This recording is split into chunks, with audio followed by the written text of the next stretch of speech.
सर्दियों की एक ठंडी मगर रोशन सुबह थी। सूरज की हल्की हल्की किरणें दरख्तों के पत्तों से छन कर जमीन पर पड़ रही थी। जंगल के सब जानवर अपने अपने घरों को संवारने में लगे हुए थे।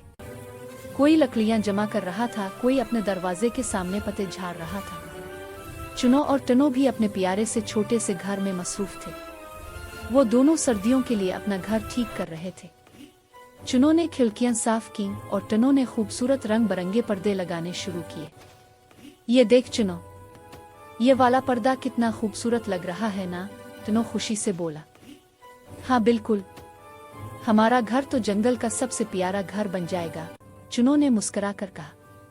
लेकिन जैसे ही टनो ने आखिरी पर्दा लगाने की कोशिश की, वो एकदम स्लिप हो गया और नीचे गिर पड़ा। यह, टनो ने दर्द से आवाज निकाली। चुनो फौरन दौड़ कर आया। टनो, तुम ठीक हो? चुनो ने जल्दी से इसे उठाया, अपने बेड पर लुटाया और नर्म कंबल ओढ़ा दिया। अब तुम बिल्कुल आराम करो, मैं सब कुछ संभाल लूंगा, चुनो ने मोहब्बत से कहा। अब चुनो को सारा काम अकेले करना पड़ा। बाहर उनके बाग में फसल तैयार थी, गाजर, मूलियां, बंद गोभी और गंदुम की बालियां। सर्दियों के लिए इन सब को जमा करना जरूरी था ताकि वो ठंडे दिनों में भूखे ना रहे। चुनो ने पूरे दिल से काम किया।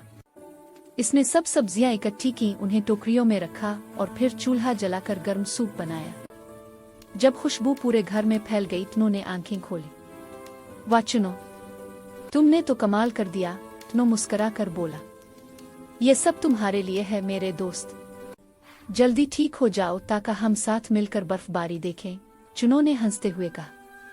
दोनों दोस्तों ने गर्म सूप पिया, बाहर बर्फ गिरने लगी और उनका छोटा सा घर प्यार, दोस्ती और खुशबू से भर गया।